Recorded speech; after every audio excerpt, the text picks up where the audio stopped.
চলতি শীত মৌসুমে প্রথম মৃদু শৈত্যপ্রবাহ প্রবাহিত হচ্ছে উত্তরের জেলা পঞ্চগড়ে। বৃহস্পতিবার দেশের সর্বনিম্ন তাপমাত্রা রেকর্ড করা হয়েছে তেঁতুলিয়া 8.9 ডিগ্রি সেলসিয়াস।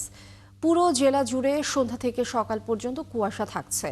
বেলা বাড়ার সাথে সাথে সূর্যের দেখা মিললেও নেই উত্তাপ। দর্শক, এই বিষয়ে আমরা বিস্তারিত জানবো। আমাদের সাথে সহকর্মী রফিকুল ইসলাম যুক্ত হচ্ছেন এই মুহূর্তে।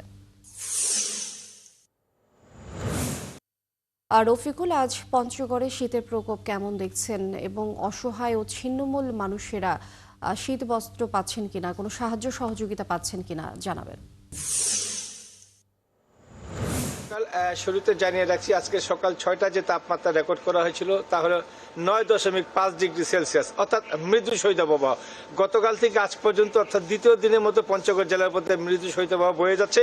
তবে একটা বিষয় হলো যে আসলে পঞ্চগড় জেলা যেহেতু শীতপ্রবণ জেলা, হিমালয় পাদদেশে অবস্থান, যার কারণে সাধারণত এখানে শীতের মাত্রাটা বেশি থাকে। আর তাপমাত্রাটা যেমন তেমন হোক, আপনার 10 থেকে 12 ডিগ্রি পর্যন্ত কিন্তু সাধারণত তাপমাত্রা থাকে, তবু কিন্তু এই জেলায় কিন্তু একটা প্রকোপভরা শীত ধারণ করে। তবে একটু ব্যতিক্রম রয়েছে যে আসলে দিনের বেলা, অর্থাৎ দিনের বেলা তাপমাত্রা কিছুটা সহনশীল, অর্থাৎ 27 থেকে 29 ডিগ্রি চলছে, ফলে কিন্তু দিনের শীতটা একটু খুব কম অনুভূত হয়। এছাড়া সন্ধ্যা থেকে সকাল পর্যন্ত শীতের একটু প্রভাবটা বেশি থাকে, বিশেষ করে সন্ধ্যা থেকে সকাল পর্যন্ত কুয়াশা থাকে। এছাড়া উত্তর থেকে বয়ে আসা হিমেল বাতাস, এর কারণে কিন্তু সাধারণত রাত থেকে এবং সকাল পর্যন্ত শীতের তীব্রতা একটু বেশি থাকে। তবে এদিকে আবহাওয়া অফিস আমাদের সাথে কথা বলেছে। আবহাওয়া অফিস আমাদেরকে যেটা জানিয়েছেন যে আসলে ডিসেম্বরের শেষ নাগাদ একটু মাঝারি ধরনের শৈত্যপ্রবাহ বয়ে যাওয়ার কিন্তু আশঙ্কা করছেন। তবে একটি বিষয় জানিয়ে রাখছি যে আসলে এই জেলা একটি দরিদ্র জনগোষ্ঠী রয়েছে, প্রায় 2 লক্ষ পাথর শ্রমিক, নদী থেকে পাথর উত্তোলন করে চা শ্রমিক।